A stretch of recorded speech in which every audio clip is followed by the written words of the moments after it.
I don't know what chat room I just strode into. Hey, Mark. Hey, Rand, how are you doing? I'm doing good. The better question is, how are you doing? Well, I'm doing good, but I may have showed up for the wrong place. I thought this was the Entrepreneurist web podcast. Absolutely not. I You think said insurance companies just take your shirt off you, man. Are they beating you like that out there, Mark?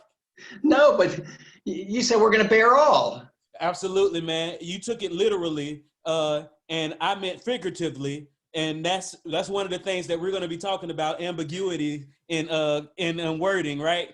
Because that is one of the ways that I think policyholders get the benefit when the insurance companies draft a contract. If there's any ambiguity, that ambiguity benefits the non-drafting party, the insured. That's true. That's true. All right, so if you don't mind, man, tell the people who you are, what you do, and something that most people might not know about you. All right, who I am, Mark Goldwich. I own a company called Gold Star Adjusters. As you know, we're public insurance adjusters. And so what we do is we help people who have property insurance claims. We represent them to their insurance company, make sure they don't lose their shirt, and make sure that they get paid everything that they're entitled to. Otherwise, they end up getting paid whatever the insurance company feels like paying them. And most people don't realize that it's just that simple. But whatever they feel like, they'll do unless you know better. What's something most people don't know about me? Oh, there's just too much. There's too much for that, Rand. But I love to travel. Have been to Asia a couple of times. Really enjoyed that, and so that might be something most people don't know about me. So would you say the public adjusting profession has allowed you more time to travel? It has, but actually I started traveling even before I got into public adjusting. So in my prior life, I was, as you may know, I was an insurance adjuster for a very large insurance company. And you get between 2 and 3 weeks off every year, and I would use that time to go and travel. The favorite place you've been so far? Probably Taiwan. Taiwan. Well, close, maybe tied with Israel. Israel was really interesting. Taiwan was really interesting. Okay, nice. So you mentioned that you were in the insurance industry, working for the carrier prior to what you do now. What was your role when you was with the carrier? It was always on the fire claim side, so meant not automobile, not life insurance. So I was a property adjuster and a manager and a supervisor. Had multiple roles from claim representative to re-inspector to supervisor, team manager, catastrophe team manager. They just kept changing titles left and right. Kept changing titles? Yes. So, all right. So the titles, were they changing because you were just that ambitious, or you would just get a email one day, say, hey, you got a new title? It was a little bit of both. When I got on, it's funny, when I first interviewed for my basic claim rep job, the manager asked me, where do you want to be in 5 years? And of course I said, I want to be in your chair. I want to be doing what you're doing, not necessarily taking your job from you, but I want to be a manager. And she laughed, and she said it doesn't really work that way. It's usually at least 7 years before you get promoted to a supervisor position. And turns out it took me about 4.5 years, and I got promoted because I was ambitious and because I was willing to move somewhere that other people didn't want to move, which was Central Florida, in a very beautiful area. I don't know why people didn't want to move there, But I mean, I came in early, I worked late. Anytime they had a catastrophe assignment, I was willing to go. Other people weren't. And, you know, I worked hard, I studied, you know, I ate it up. And I got rewarded for it because I was willing to do what other people weren't. And the fact that you were willing to do what other people weren't, I'm assuming that gave you insight to a lot of different types of claims and a lot of different ways that those claims can reach a conclusion, be it favorable or unfavorable for either party.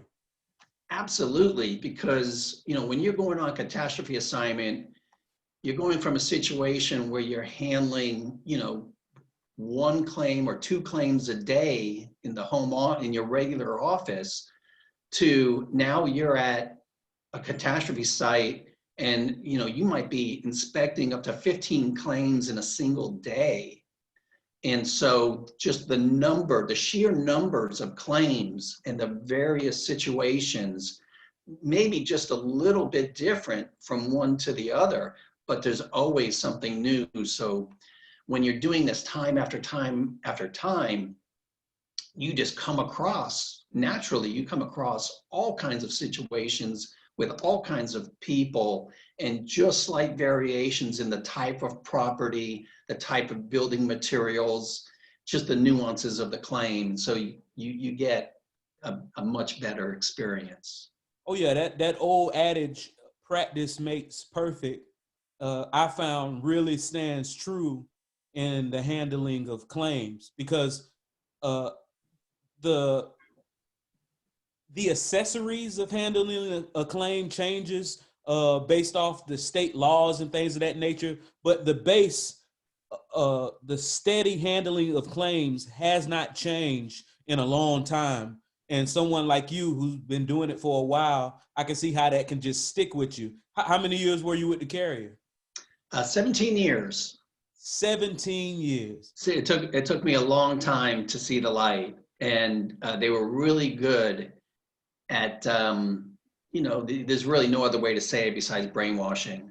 They were really good at conditioning or brainwashing their employees to, one, believe that you're doing the right thing, and two, that there's nowhere else that you're gonna do this well. And so yeah, it took me a long time to see the light and to leave, you know, a decent job with good benefits and to strike out as an entrepreneur. So when did the clouds part and you get the bright idea to become a public adjuster? The clouds really parted in 2004. I had thought about it before then, but it was just too big of a leap. And in 2004, as you know, you had 4 hurricanes hit the state of Florida, one after another. And after the second one, I was thinking, is this the time? Is this the year? The third one hit. Oh, wow, I don't know if I can turn this away. This is really good. The fourth one hit, and my brother happened to know somebody in Pensacola where Hurricane Ivan hit in 2004. And that was it. That was just the sign that I couldn't, you know, refuse anymore, and gave my notice, and was told, you don't need 2 weeks. We can walk you out right now. And there you go. And so within about 2 weeks, I was in Pensacola working as a public adjuster. Hey man, I learned that by watching, all right? Because, you know, I was also with the same company. I was with them over 7 years, right? Yeah. And I knew that if you decide your next chapter in your life has to do with insurance in any way, with any competitor or any aspect, you don't get 2 weeks. Oh yeah, nah, day one. So because I saw that happen, because what happens is, you know, people try to be strategic. When you want to leave a job in good standing, you want to give them 2 weeks, and you also set up everything to where you don't miss any checks in between. It's a surprise when you go to give them 2 weeks and they be like, nah, you out of here today. I learned that by watching. So when I left, I sent in my resignation in the middle of the night, and I had my box packed, and I walked out. I said, nobody ain't walking me out like no common criminal. so, Yeah. so how long was the transition for you from? Because I know you said it was a lot of hurricanes, so I assume it was a lot of work. Did you just hit the ground running, or did you encounter some obstacles that you weren't aware of? A little bit of both. So I hit the ground running because, as I said, my brother had a good friend of his on Pensacola Beach. He owned his home, and he had 2 rental properties on the beach. He had a brother that owned a home and 1 rental property. And so right off the bat, I had several good-sized claims. I mean, the beach was devastated. And so I had several claims right off the bat. Worked through those, got a couple others along the way. But in shorter time, I thought it was going to be magic. I thought people were going to see my vehicle and just come up to me, and there'd be a line of people waiting to sign me up. And it didn't happen that way, you know. So pretty quickly it dropped off. And now I'm wondering, well, what am I going to do now? I'm in the middle of handling some good claims, but I don't have a full pipeline. I don't have a whole lot of work. And so I found a public adjuster who lived in the area, and I asked him if he had some overflow, and he interviewed me. And really, once he heard I was with this company for that length of time, he said, "You're in." And he gave me a bunch of files that were just too small for him to bother with, because they were only $100,000, $200,000 losses. And he was working on much bigger losses than that. He actually retired from that one hurricane. He made that much money. And that is a good strategy that I think a lot of young public adjusters might not know about. What gave you the idea of approaching someone about overflow? It was really just the need. I needed the work, and you know, the money didn't, you know, as you know, money doesn't come in overnight. There's a long tail to these claims, especially hurricane claims that are multiple 6-figure claims, and so, you know, before things got really bad, I had just figured out I got to find somebody who's got claims, and you know, that was what did it. Oh yeah, no, those long tails are true, man, because people that's not in our industry, like friends or family members, you know, we tell them how, you know, we signed the claim, and I can literally say, yeah, that's going to be 6 figures about 2 years from now. Cause it's so even though you know it's in the bank, you still got to keep working. You still got to keep that pipeline full. Have you found, because I know you said that the guy, he gave you an opportunity, especially when he knew that you had been on the carrier side for so long. What do you feel, based off that experience, differentiates you from somebody who is also a public adjuster? They took the same exam. They just got licensed this year. They never really worked any claims, but they're going to go get it. What do you think differentiates you with your experience? Well, I mean, I think, first of all, because I had 17 years of experience, I was already familiar with the claim process. I knew what the adjusters ate for lunch. You know, I knew what their thought process was. I had handled at that point, you know, hundreds of adjusters underneath me and millions of claims that I supervised the handling of. And so I was more fortunate than the average person who just says, I'm going to become a public adjuster. But I was still willing to find somebody to help me, to ask for help, to kind of be a mentor, and to be willing to pay him. I mean, he was like, sure, you know, you can have these files. I get 25% of them and you get 75%. And I was like, fine, whatever. That sounds fair to me. You know, and I just did it. That's amazing. And speaking of that, thank you, because you are one of the people that when I first became a public adjuster, I would call you and you would pick up, you would text back, you would meet me for lunches. I would pick your brain. Thank you. You're welcome. Have you always been like that, or was it something that you based off an experience, the way you said, anybody coming up under me, I'm going to give them insight and advice? Yeah, even if they don't come up under me, but whoever it is, I'm going to help them. And part of that was because when I started, I actually had a friend of the family who was a public adjuster in South Florida, and his father was a public adjuster. I mean, this guy was really old school. I mean, he wasn't young. He was much older than me when I first got into this. And he was a good friend of the family. Not him and I so much, but other family members. He wouldn't help. He didn't have any time for me. This was a guy who had a established company. They only handled six-figure plus cases on a regular basis. And didn't even want to show me his contract to see how a contract looks. And so, of course, I decided, you know, I'm not going to be that way when I'm in the business.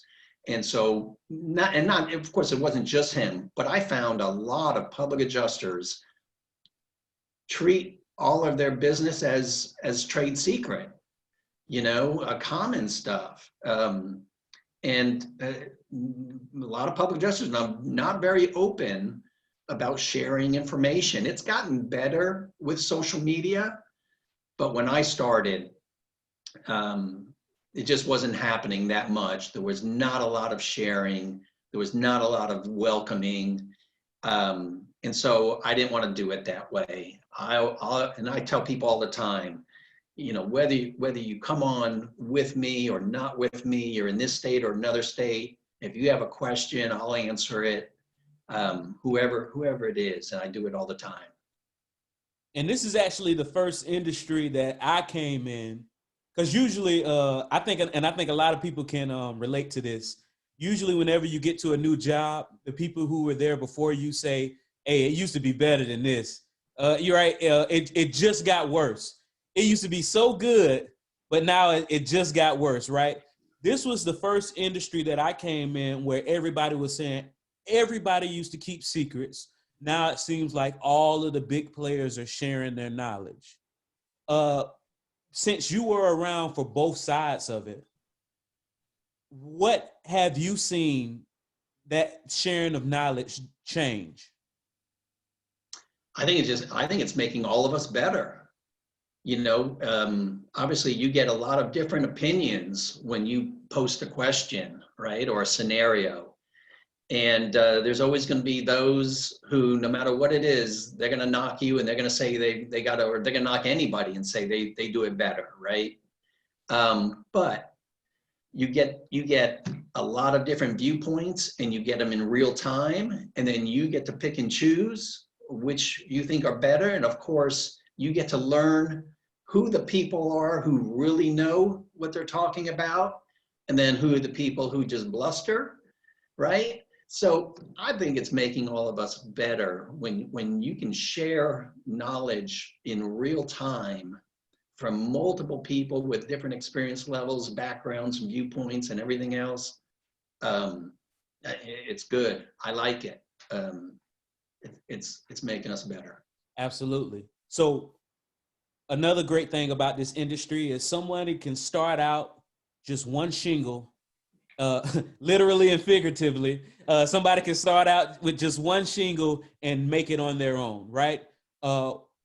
When did you go from solo practitioner to Gold Star adjusters? Well, I went to Gold Star adjusters right from the start. I always looked at it as a company and not just me, Mark Goldwich, public adjuster. So, I mean, right from my very first contract was written under Gold Star adjusters, not under Mark Goldwich, public adjuster license number, you know.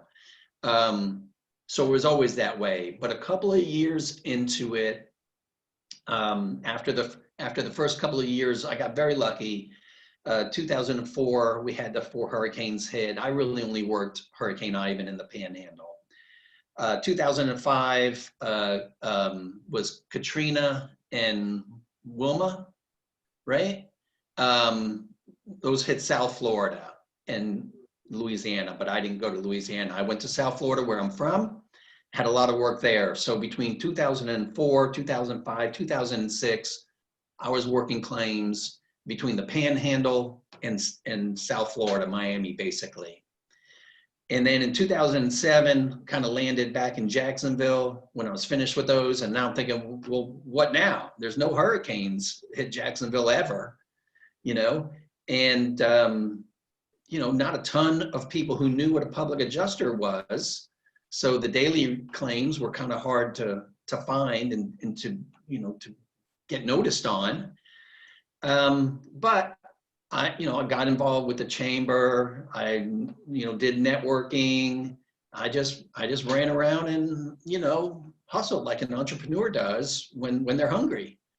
And soon after, had somebody contact me who was a licensed life and health salesperson. And he said, "Can I work with you?" And I said, "Sure. We'll give it a try." And I brought him on. And then soon enough, I had other people. And then I had a business coach who said, you know, "Mark, you know, you can divide to multiply. You want to get more people underneath you so that one day you're out of the business of working on claims and you're just working on your business. That's where you want to be." And so I started being more active in trying to find adjusters to come and work for me. And so I've done it ever since. And since about 2007, I put on over 24, or brought on over 24 people into the industry. Now most of them aren't still with Gold Star, and some of them aren't public adjusters even. But I was willing to give anybody a chance that wanted a chance in the industry. Mm-hmm. And I heard you mention a business coach. Was it one of those casual business coach relationships, or was it like a official, like you sought out a business coach and that's how it all came together? Yeah, it was formal and not cheap.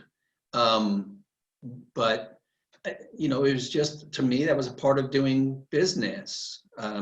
Just like a lot of things. I mean, I know a lot of public adjusters who back then, they didn't even have websites. You know, they didn't conduct their business as a business. They just found a contractor who would give them leads, or a couple of people who would give them leads, and they did business. They were sole proprietors and they did it all themselves. And I mean, to me, that just wasn't a business. It was a job that you owned yourself, but that's just not how I wanted to do it. And so I found a business coach, and I've been with one ever since. Not the same one, but I'm with another business coach now. But I think it's important. I mean, you know, if Tiger Woods can need a business coach, and if Tom Brady can need a business coach, I mean, a coach, you know, why not me? Absolutely. Everybody, and one of the ways that I put it to some people is, you will see an athlete, a multimillionaire, a billionaire, even athlete, and they will get on the stage, on the MVP stage, and they will think, one of the first people they think is their coach. And you would think, all right, man, this guy is skilled, this guy is talented, this guy is built to succeed. But sometimes you need someone to watch you and observe you in order to help you adjust. Right. Agreed. All right. So what was some of the growing pains that you can recall of having people under you? Because initially it was just you, but you can give all the best advice. That don't mean that they're going to follow it. Right. Uh, what were some of the growing pains of learning how to deal with people under you? Oh, well, definitely one growing pain was in Florida. They changed the process for getting into the business to where you had to become an apprentice to enter the business, for the most part, except for certain people who already had licenses and other things. So for the most part, if you wanted to be a public adjuster in Florida, you had to become an apprentice first. And the state created this program and they made it pretty difficult to do. And there were a lot of rules involved. But I decided that that my model was going to be multiple adjusters, and so I brought on multiple apprentices.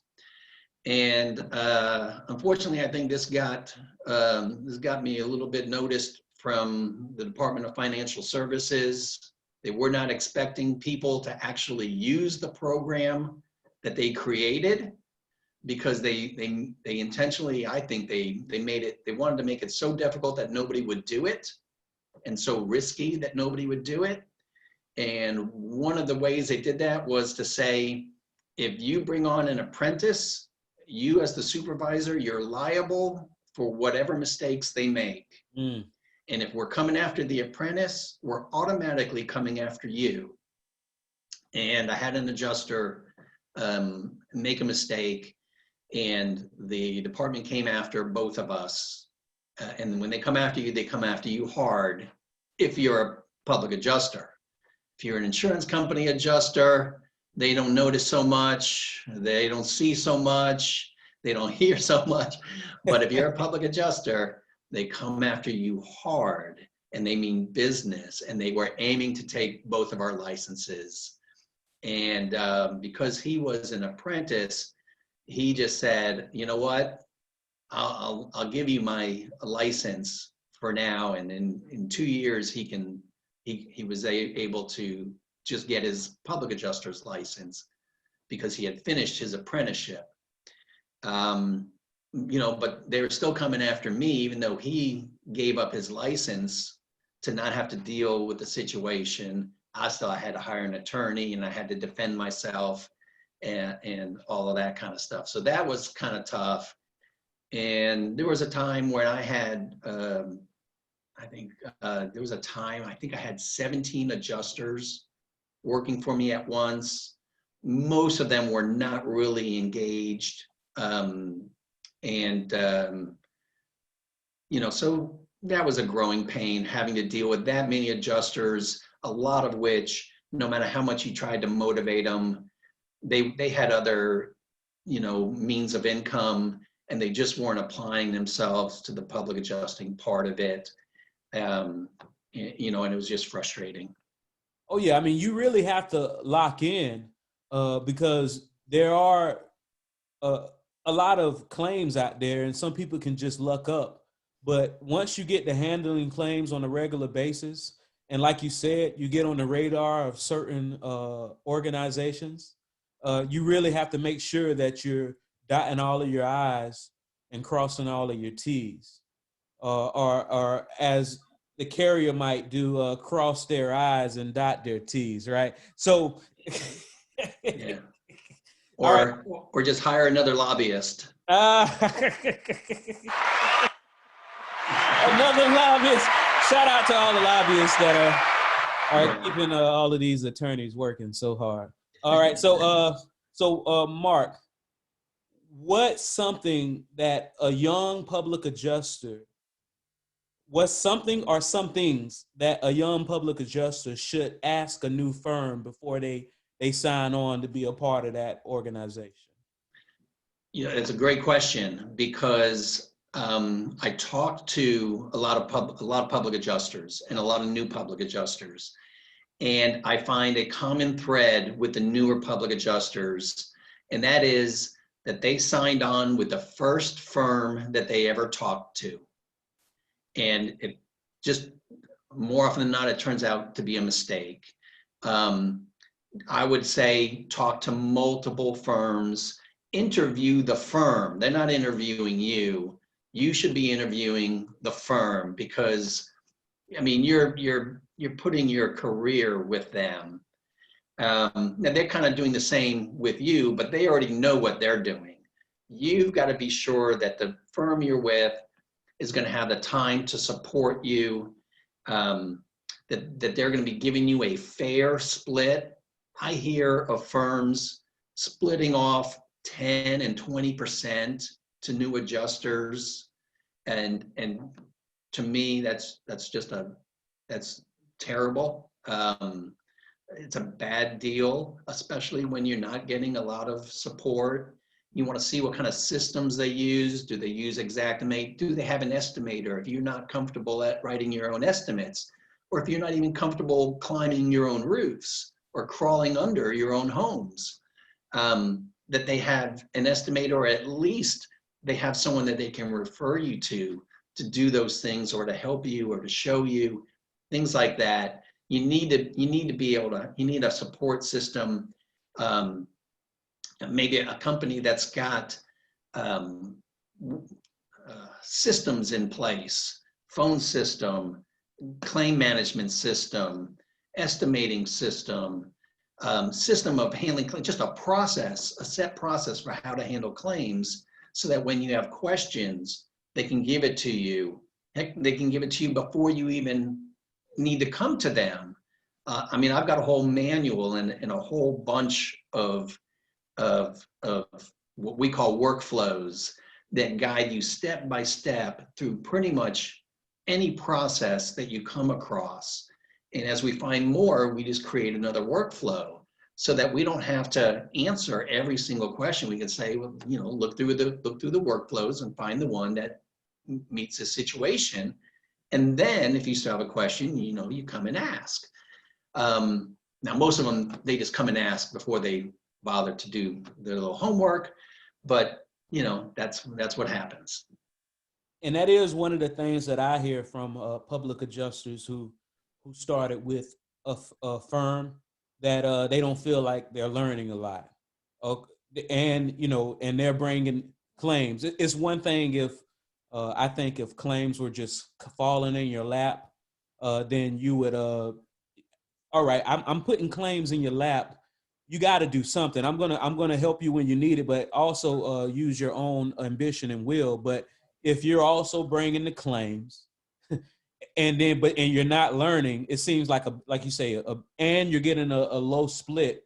It seems like it can be a bad deal all the way around. But different strokes for different folks. Everybody has their own business model, and we are in a business where we expect people to read and abide by their contracts. So public adjusters out there, definitely wish you well, but read your contracts, ask the right questions, and if anything, this is just going to be your first lesson in contracts.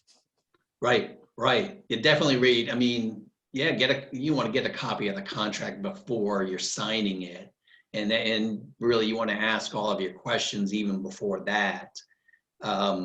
But you don't feel like you have to sign with the very first firm that you talk to. There's all kinds of firms out there in today's virtual world. I mean, hello, I mean, we're doing it right now. You don't have to be sitting next to each other. You know, you can get on the phone, you can get on Zoom, you can communicate in multiple different ways now that we didn't have when I was getting into this. And you can get help. I mean, you could be at the house, you know, on FaceTime or whatever, and showing me live what you're looking at, and I can help you out on the spot. So yeah, just make sure that you're getting with a firm that's going to be willing to support you and assist you, so that you all make money together. You're a published author. Two-time. And what's the name of your books? We got Uncovered. That's the first. That I wrote only about a year into this, into public adjusting. I was telling war stories to a friend, and like most people, she had never heard of this public adjusting business, but she was just amazed and in disbelief at what the insurance companies would do to not fully pay a claim, which deny it altogether. And we're just talking over dinner. She says, "You got to write a book." I'm like, "Write a book? You know, I'm a public adjuster. I'm not an author. I don't even like to read books very much. I'm not writing. No, that's not my thing." She goes, "No, don't worry. I've written 3 books already. You can do it. I'll hook you up with my ghostwriter. All you got to do is talk and talk and talk and talk." And so I did that. I put it on cassette tapes. As I'm driving to Pensacola, I'm dictating for 5 hours, and I send him the tape, and tape after tape after tape, and he wrote and he did the book. And then in the book, basically, the first book, Uncovered, it basically explains the strategies and the tactics that the insurance companies use to pay the claim low or not pay it at all. And that's what that's about. And it's a lot of real stories of real claims. And again, it's from somebody who's been on both sides of it. And it's very conversational. It's not a textbook. It's just stories that people can relate to, right? And so, and then after my bout with the Department of Insurance, I started this book, Exposed, several years ago, probably 6 or 7 years ago, and finally finished it earlier this year. And Exposed is kind of more about the industry and how they use their influence and power to get done what they want done at a higher level than, you know, the exclusions that they use and those kind of things, the day-to-day tactics. So the Expose is the bigger picture stuff. And again, it does go back to lobbyists and all the way to things like helping judges get elected so that they can rule on cases in their favor. I mean, this is the stuff that goes on. Most people just couldn't even believe it. And you say the first book, was it Uncovered? Yes, Uncovered. And the second book, was it Exposed? Exposed. So did you intentionally make them 2 different words but kind of meaning the same? Yes, it's going to be, so it's the whole series is going to be like that. It's going to be, they'll be synonymous, right? Because to me, all of these things are revealing, right? Are things that most people don't know anything about. They don't know this is happening, and it's happening to them all the time, and it's happening, you know, right under their nose, and those kind of things. And it's just a simple matter of letting people know what's happening. So have you ever tracked your referrals to that book? How often do you track new clients or groups of clients from the publications of your book? Not really. One in particular, I remember a lady had a flood claim, and she invited me to her house, and she told me, she says, I'm interviewing you and one other public adjuster in the area. And after I interview you both, I'll decide who I'm going to hire. And so I went out there, and at that time, Uncovered had been published. And so I took it with me, and I gave it to her, as I do a lot of times, especially on larger losses. And that impressed her so much. And she told me, I was so impressed that you had written a book that's what caused me to hire you instead of the other person. And the claim it was over $100,000 flood loss. And I think we got her over $80,000 from what she was initially offered. So it was a significant claim. It came from the book or because of the book. And I got, she was really nice. She did a video. She created a video testimonial for me that I still use to this day. And that's like a life hack, man. That's almost adding that published author in front of your name, published author. It's almost the equivalent of having doctors sometimes, depending on the whatever rooms you're in, right? That is something that if for example, someone like you that has so many stories, people should consider that, be it writing it yourself or finding a ghostwriter. I know some people, what they might do is they might line up about, because you did it the best way. You had somebody refer you directly. But I know some people, they might line up about 3 or 4 different ghostwriters, and they'll send them the same recording, and then and they'll pay those ghostwriters to do those little segments, and once they get back, based off of which ghostwriter sounds like they're really giving their voice, that's who they go with. That's a good idea. I hadn't thought of that. I got lucky in that the first one, he captured me pretty well, to the point where I had people who read the book and said, Mark, it was not like reading a book. I could hear your voice. People who knew me, they would say, it's like you just talking to me. It's almost like an audio book that I'm reading, but I'm hearing your voice. So he captured it pretty well. And unfortunately, he had lots of personal issues and couldn't do the second one. He started the second one, and then I had to get it finished up, which is why it took 7 years to do the second book. I had multiple other people try to piece it together. So it really does make a big difference who you get to help you with the book. And I actually want to thank you as well for releasing your book. I called you about this, and so I had a client hire me to do an insurance appraisal, right? So they already paid. I'm already on site. It's the day of the inspection, and she tells me, she says, "Hey, I didn't even know insurance appraisal existed. I didn't even know public adjusting existed. I knew nothing about this." But then I was almost about to give up. But then my neighbor told me what insurance companies do. And the reason why she knows what they do is because she read a book. And the book that she read and she pulled out exposed, right? And she said, you were talking about insurance appraisals in your book.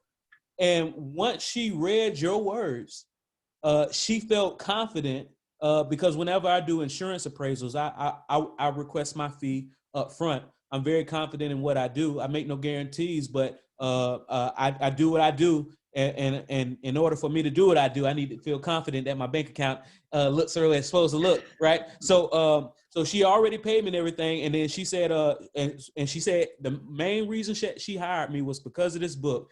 I remember your words when I told you this. It wasn't congratulations. It wasn't, I'm glad she loved the book. It was, I should have put in the book that I do insurance appraisals too. Right. So instead of calling me, she calls somebody else. Hey, she calls one of your mentees, man. You got to feel good about it, right? Yeah, no, I do. But that's kind of the way it is. People, they think they might think I'm an author, but that I'm not actually doing it. So she doesn't call me to do it. She just thinks I wrote the book and told you about it. I told her about it. But no, glad it worked out for you. And it's a cool story. So I'm trying to think of what's a guy. I'm a wordsmith too, and I'm mad that I couldn't just think of it off the spot. But in your next book, I'm pretty sure you're probably going to get a little deeper into the weeds, so people see that Mark Goldwich isn't just an author. Matter of fact, you're not just a president; you're a client. Yeah, that's right. That's right. I'll let you know that I don't just talk about it; I actually do it. And speaking of talking about it, I also know that because, like you said, it's not that many public adjusters in Jacksonville, but you're one of the more known people who put their face out there. You're on the morning shows and things of that nature.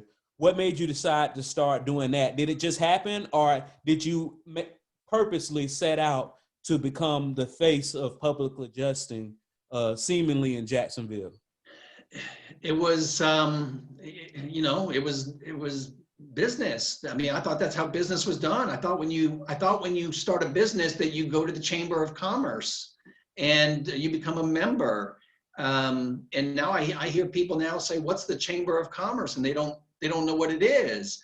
And but I'm older school, and again, I got lucky, and I had people who would kind of coach me along and say, call the morning show. They need stuff to put on the air.